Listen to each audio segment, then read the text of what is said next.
I've struggled with mental health issues almost my entire life. But this past week, it was one of the darkest moments I have experienced in my life. So a little bit of backstory. I was laid off from my job about a week ago. Actually, a week ago exactly today. And a little bit about me. I loved my job.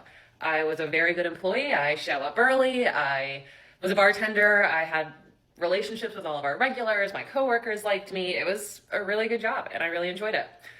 We knew that we were going to be shutting down for about 4 or 5 months for renovations. We've known about this since February, and we were all told, all the bartenders, that we would get placed at other facilities because this is just one restaurant out of several that this company owns.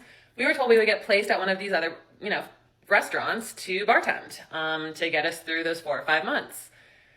Well, 4 days before we shut down, turns out none of their other places are hiring, so they had to lay most of us off. And it came as a huge, huge surprise. I'm a single mom. This is a full-time job for me. I had been doing it for 2 years. I make good money. So all of that coming to a stop. File for unemployment and do all of that.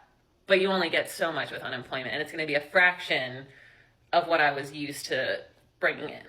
This past week was really, really tough on me. It felt comparable to my first week postpartum. I could literally feel the depression just sucking me in. And if you've ever been depressed like that, you'll know what I mean when it feels like your soul is like slowly getting sucked into a black hole. And you want to stop it because a part of you is a little scared as to what's going to happen once all of your soul goes through that black hole. And there's that little voice in your head saying, shake it off, just get up, do something. But the depression is louder, and the depression says, no, we're stuck like this. And it feels frustrating and confusing and scary.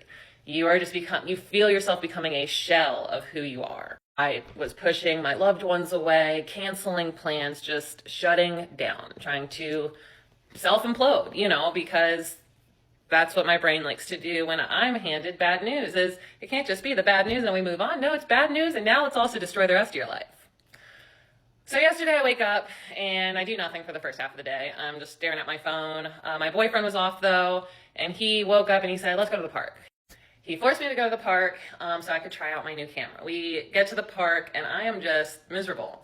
It felt like weights were tied to my body with every step I took. Like, it just felt impossible to just walk around a park, to take a single picture of a flower or a leaf or a blade of grass. It felt impossible. And if you've been depressed, you know what I'm talking about, where you're like screaming at yourself internally that you're in this beautiful place, like just wake up and enjoy it. But the depression is louder and you can't.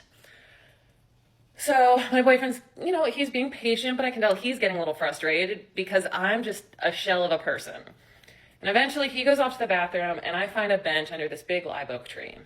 I sit on the bench and I look up at the leaves and I just whisper, please help me, please.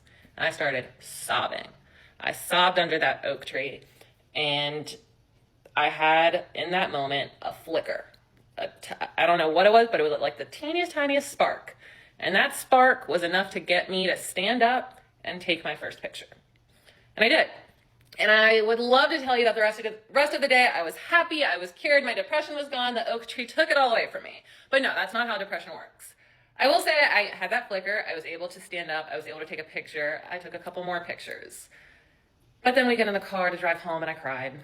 And we end up going over to my parents' house for dinner. They've got some longtime friends in town, they're like family to me.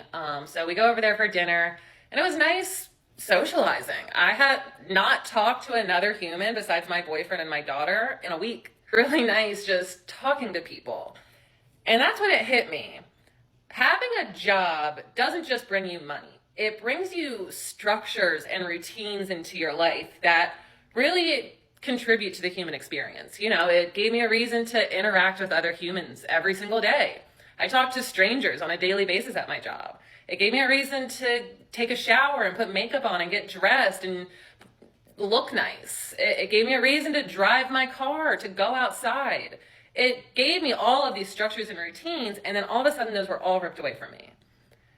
And I'm someone who apparently really needs those structures and routines to function. So that's when I told myself, okay, I'm going to make those structures and routines. If I'm going to survive unemployment, and if I am going to potentially own my own business so I never have to work for someone ever again, I'm going to have to make my own structures. I'm going to have to treat my week like a work week. I'm going to have to treat being at home like any other work day.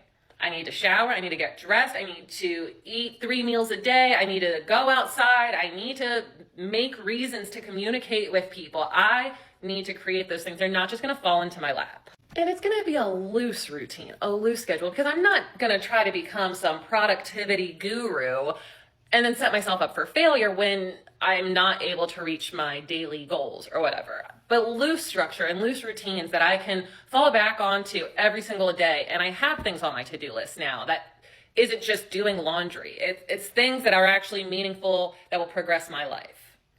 And I think this is always a really good thing, because I don't think I realized how much my life was intertwined with my job. Like how much of my happiness and my value as a person was tied to my job. And I thought I was doing a good job of separating from my job. Apparently I was not. I was doing really bad at it, actually, because once it was gone, I fell apart. And now I get to rebuild from the ground up systems and routines and processes that work for me and my life. If I am ever put in a position where I lose my job again, it won't completely make me crumble, because I will have these other routines to fall back on. Does that make sense? I don't know. It's like my job was riding a bike with the training wheels on. I thought I was crushing it, cruising down streets with my training wheels. And then the training wheels were taken off way too soon, and I was not expecting it. And then riding on just the 2 wheels, I started crashing several times before I got the hang of it. And so now I have to relearn how to ride that bike. I have to relearn how to not crash and burn at every obstacle. And that's what healing is. It's rough, it's bumpy. You don't just magically become cured the next day. Some days it will be enough to just whisper a few words under an oak tree to be able to take 1 photo. And that's okay. That's where we're at. So, love you guys. As always, sorry my hair looks like Will from Stranger Things.